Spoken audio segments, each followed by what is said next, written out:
is Grace, a businesswoman in Kigali, Rwanda. 8 years ago, she was starving and unable to feed her children.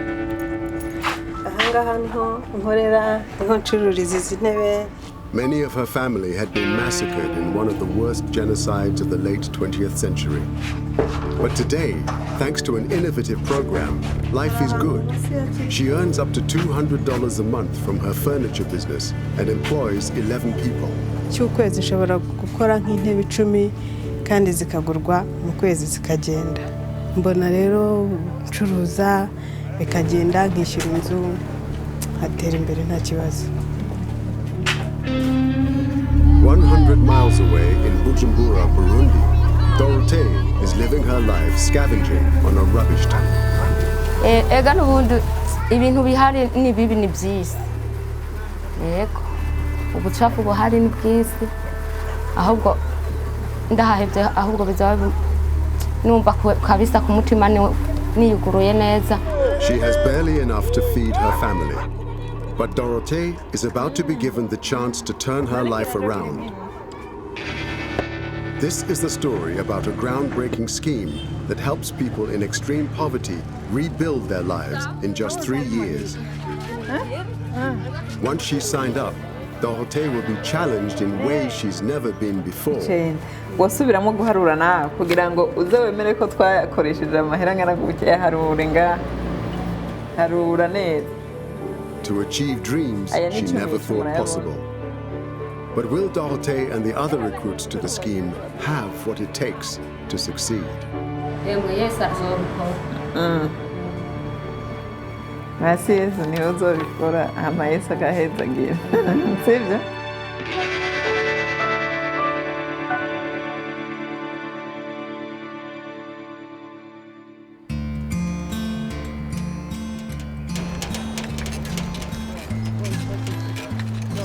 In Burundi, Central Africa, average income is just 65 cents a day. It's one of the poorest countries in the world. But every year, around 100 families are carefully chosen to take part in a scheme that will change their lives. It's run by the International Development Agency, FXB, which targets those living in extreme poverty. Nitwa Maria Roza. Hanyuma muri FXB niho dusanzwe dukorera. The organization has pioneered a simple but effective system, the FXB Village model, that addresses the 5 elements holding people back in life. Food, housing, healthcare, and education all have to be in place and linked together to allow the final element, a business, to pay for the family to become self-sufficient. Dushaka mutera imbere, dushaka kubona muri abatajiri. At FXB's head office in the capital city, Bujumbura, Giselle Ndaringimana is getting ready for the day. She's run the office since they opened 8 years ago. In that time, along with fellow social worker Rose Arise, they've helped nearly 700 families out of extreme poverty. Today, Giselle's heading to Buterere on the outskirts of the city to visit one of the new families on the program. Ces familles, ils aident chaque jour ramasser les déchets des dépotoirs de Buterere et ils vivent dans ça.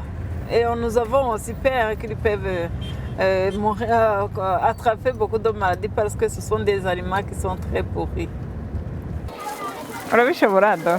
Giselle's bringing Pauvreté a month's supply of food to feed her family, including rice, beans, cooking oil, and salt. She'll receive this every month for the first year she's on the program, until she can provide for herself. But Pauvreté knows there's a second reason for Giselle's visit this morning. Giselle's come to check on the cleanliness of Pauvreté's house and make sure it's up to scratch. Julienne is a widow. Her husband died from AIDS shortly after her last baby was born. It was only then Julienne discovered she was HIV positive.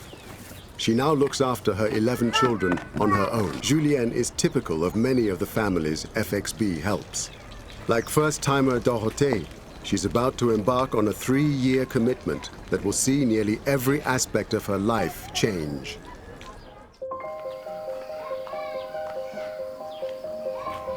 Since they first set up in 1991, FXB village programs have helped 12,000 families in 8 countries around the world. It costs $140 a year to help each person.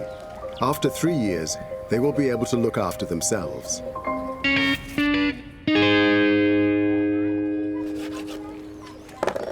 Having a job and earning money is the linchpin in making it all work. This morning, 40-year-old Espérance has been up since 4:30 making buns to sell for breakfast.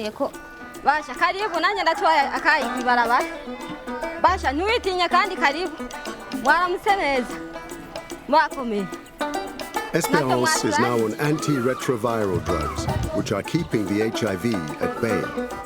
She's well enough to sell her breakfast buns 6 mornings a week.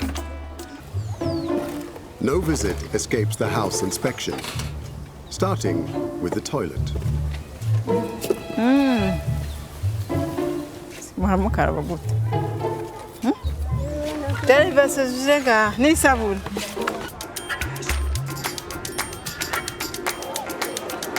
Burundi's history is a turbulent one. A 12-year civil war between Hutu and Tutsi ethnic groups left over 1 million people displaced and an economy shattered. Dorothée wants to sell fruit and veg at the Batwa village market, but she spent most of her adult life on the rubbish dump and doesn't know any different. FXB will give her the startup money to get her business going. But before she can trade, Giselle has to ensure Dorothée understands the finances. Ku mugambi wawe watanze wari wasabye imifuka 2 y'ibihumbi 50. Mugabo tubiravye kubera ari kugitangura turavye ko utariga naho uza kubicururiza tuza kuguha umufuka umwe w'ibihumbi 25. Uwo ni w'amateke uw'ibijumbu naho ne basabye imifuka 2 tuza kuguha umwe. Turaza kuguha kandi igitoke kimwe wari wagisavye hama tuje tukugurira n'akameza ukorerako. Wumva ari gute? Mu minsi 3 bizoba byaheze. 3. Urabyizeye? Emwe Yesu azobikora. Hasi Yesu niwe uzobikora hama Yesu akahezagira. Sibyo? 1, 2, 3, 4, 5 turaharura. Like most Batwa, Dorothée didn't go to school and doesn't know how to read or write.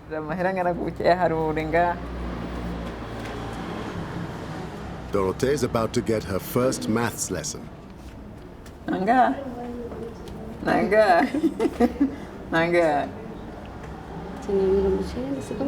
Oh yeah. Harura neza. Aya ni 10 murayabona.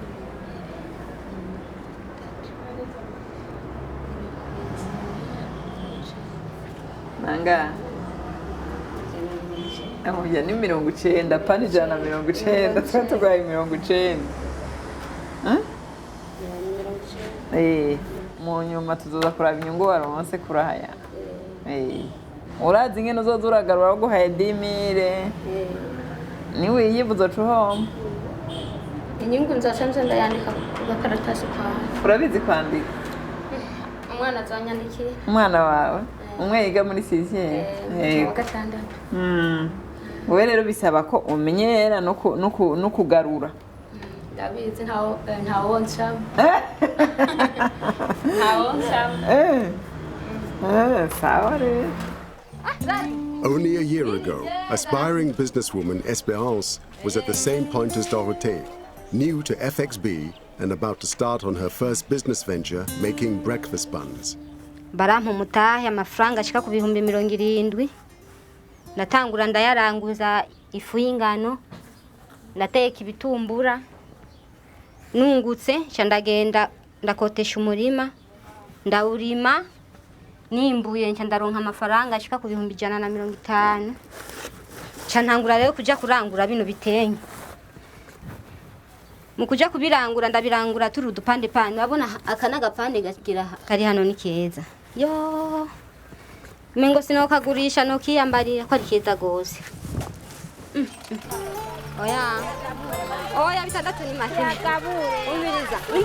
Now Esperance is in the second year of the program. FXB have reduced the money they give her by 25%. Because she's earning, she's expected to make up the difference herself. FXB continues to reduce their input as Esperance increases hers, and by the fourth year, she'll be able to go it alone. FXB yaratwigishije ingene umuntu ashobora gutanguza amahera makeyi ngene wotangura kuyakoresha buke buke ugaca usanga ushitse ku mutahe munini ku buryo ushobora kugera ku rugero rwo hejuru. Ubu rero mfite umugambi wuko ninamara kunguka amafaranga menshi nkaza ndagenda iyo onye Dubai muri Kampala kurangura nkaza ndarangura ibintu vyiza ndabishikanye ngaca ndanguza bandanguye ngaca nsubirayo ngaca nzana ibindi ngaca mba boss. Que toutes ces marchandises sont pour Dorothée, elle ne comprend pas. Pour le moment, elle ne comprend pas. Pour la première tranche, beaucoup de bénéficiaires éprouvent quelques difficultés. Ces femmes qui vivaient des immondices et qui ne faisaient pas de commerce, c'est difficile pour elles.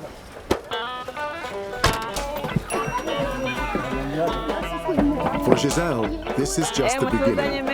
Dorothée will need close monitoring. Puisque c'est la première fois, on doit visiter au moins 3 fois par semaine Dorothée. Oui, pour le moment, elle est en train de pratiquer. Les autres l'ont initiée en premier lieu, mais pour le moment, elle est en train de faire elle-même. Maintenant, elle vient de récolter 8 500 francs.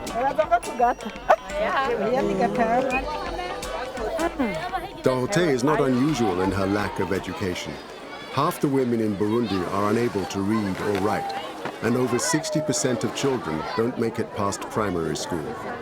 Without education, the cycle of poverty continues.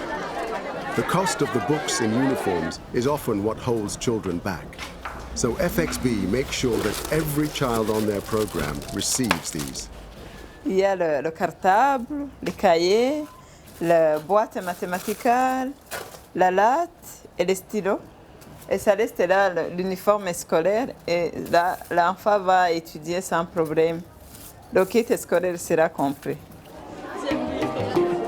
Today, FXB are rolling out brand new satchels, books and uniforms to 709 children.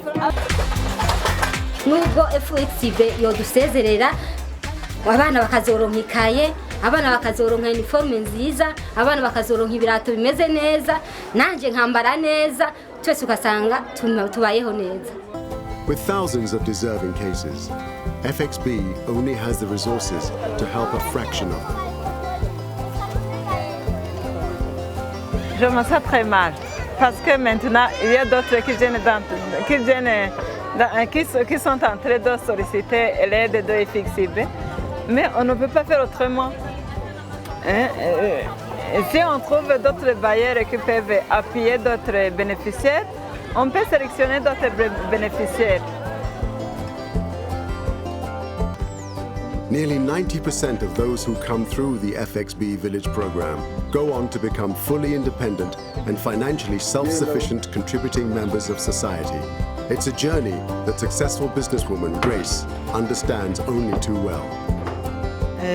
FXB yadukuye kwitekerezaho, umuntu yumvaga ibintu byose bidashoboka, ariko hamwe n'ibitekerezo by'umuntu, hamwe n'ugufashe, hamwe no kumva inama, ushobora kwivana mu bukene.